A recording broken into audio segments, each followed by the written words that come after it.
కారాగారంలో ప్రత్యక్షమైన జనార్దన మహర్షి ఆదమరిచి నిద్రిస్తున్న విశ్వజిత్ని దీవించి వెళ్ళిపోయాడు. విశ్వజిత్కి మాత్రం ఇదంతా ఒక కలలా అనిపిస్తూ ఉంది. ఇంతలో అతని కారాగారం తలుపులు తెరుచుకొని కొంతమంది సైనికులు లోపలికి ప్రవేశించారు. వాళ్లలో ఒకరు నేరుగా విశ్వజిత్ గుండెలపై బలంగా తన్ని, తెల్లవారుతున్న ఇంకా నిద్రేంటి? సుఖాలు అనుభవించడానికి ఇది నీ రాజమందిరం అనుకుంటున్నావేమో. ఇది కారాగారం. ఇక్కడ నువ్వు రాకుమారుడివి కాదు, బానిసవి. నియమాల ప్రకారం నడుచుకుంటే నీకే మంచిది అంటూ విశ్వజిత్ ముఖంపై నీళ్లు కొట్టారు. దాంతో విశ్వజిత్ వెంటనే కళ్ళు తెరిచి తన ఎదురుగుండా ఉన్న వ్యక్తిని చూశాడు. 5 ఏళ్ల క్రితం ఒక సాధారణ సైనికుడతను. ప్రస్తుతం ధర్మపురి చెరసాల అధ్యక్షుడు. చిన్నతనంలో విశ్వజిత్ అడుగులకి మడుగులు వత్తేవాడు. ఇప్పుడు రాకుమారుడు బానిసగా మారిన వెంటనే ఆ వ్యక్తి ప్రవర్తన పూర్తిగా మారిపోయింది. అతని కళ్ళు కోపంతో ఎర్రబడి ఉన్నాయి. ముఖం కత్తిఘాట్లతో నిండిపోయి చూడడానికి గగ్గురు పొడిచేలా ఉంది. ఈ లోకంలో మనుషులు డబ్బుకి పదవికి మాత్రమే గౌరవం ఇస్తారు, మనిషికి కాదు అని మనసులో విరక్తిగా నవ్వుకున్నాడు విశ్వజిత్. అతను సూటిపోటి మాటలు అంటూ తనని అవమానిస్తూ ఉన్నా విశ్వజిత్ మౌనంగా తన దుస్తులు మార్చుకొని నిల్చున్నాడు తప్ప ప్రతిస్పందించలేదు. దాంతో మరింత కోపగించుకున్న చెరసాల అధికారి గట్టిగా అరుస్తూ, రోజురోజుకి వీడి ఆగడాలు ఎక్కువైపోతున్నాయి. అధికారులకు మర్యాద ఎలా ఇవ్వాలో నీకు నేను ప్రత్యేకంగా చెప్పక్కర్లేదనుకుంటా అని విశ్వజిత్ తలపై కొట్టి పక్కనే ఉన్న సైనికులకు అతన్ని తీసుకువెళ్లమన్నట్టుగా కళ్లతో సైగ చేశాడు.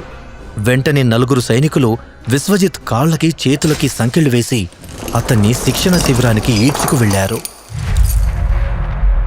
ధర్మపురిలోని శిక్షణ శిబిరం విశాలమైనది. రాజకుటుంబీకులతో సహా ఎంతోమంది శక్తివంతమైన యోధులు అక్కడే శిక్షణ పొందుతూ తమ శక్తులను పెంపొందించుకుంటూ ఉంటారు.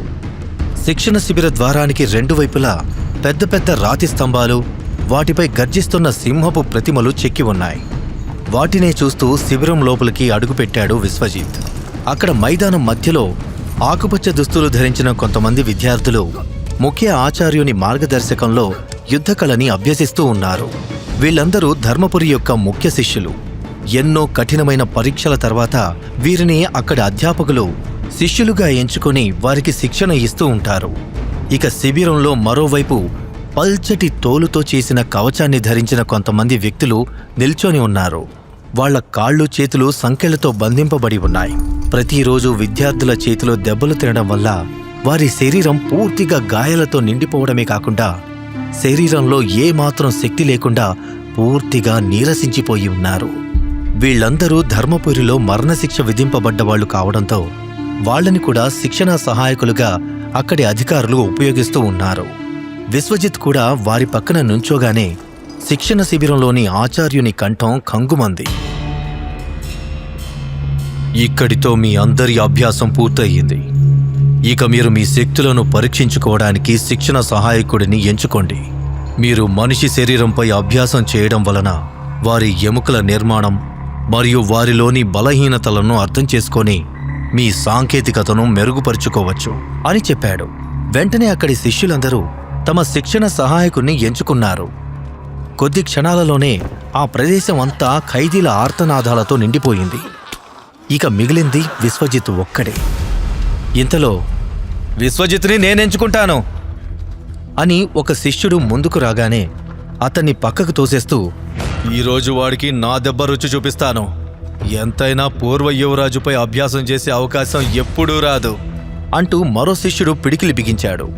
అందరూ ఒకరి తర్వాత ఒకరు విశ్వజిత్పై తమ ప్రతాపాన్ని చూపిస్తూ ఆనందాన్ని పొందుతూ ఉంటే అతను మాత్రం చాలా ప్రశాంతంగా ఉన్నాడు. ముఖంలో ఎటువంటి భావాలు లేవు. తన దృష్టంతా శరీరంలోని షట్చక్రాలను, వాటిలో నిక్షిప్తమై ఉన్న శక్తిని కాపాడుకోవడానికి కేంద్రీకరించాడు.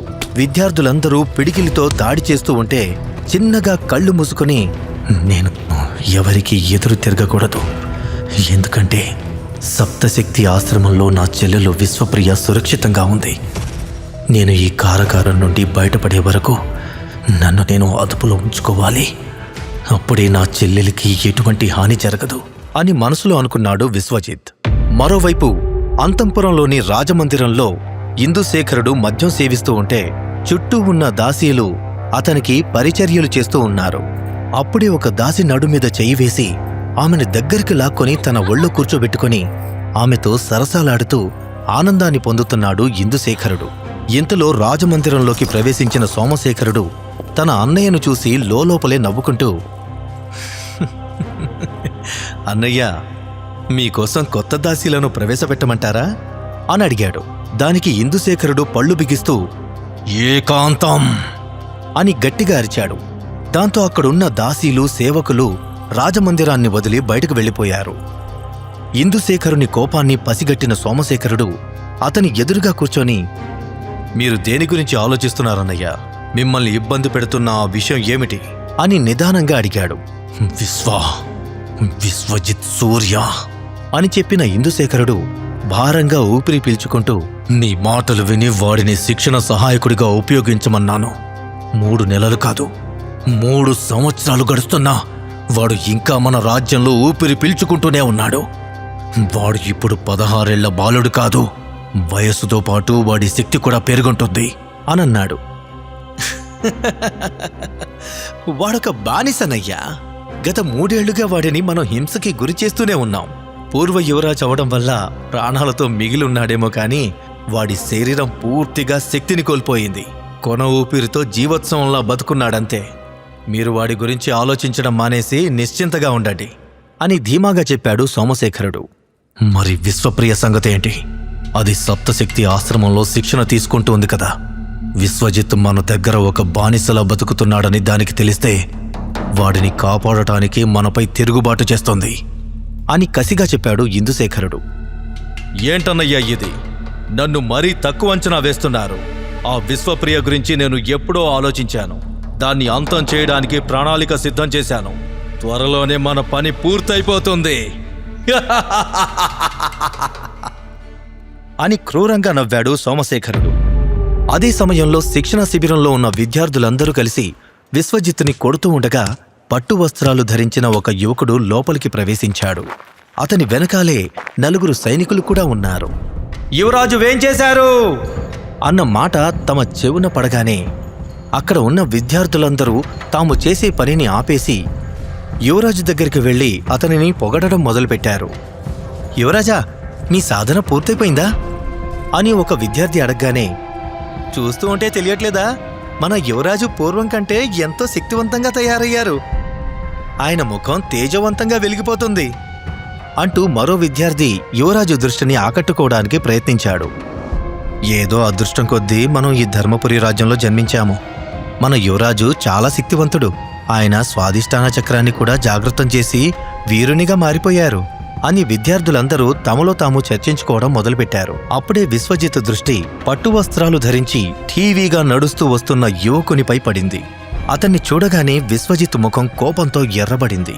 తనలో రగులుతున్న ఆగ్రహ జ్వాలని అతి కష్టం మీద అణిచివేసుకుంటూ, ఈ ప్రశ్నలకు సమాధానాలు తెలుసుకోవాలంటే నెక్స్ట్ ఎపిసోడ్ వినాల్సిందే.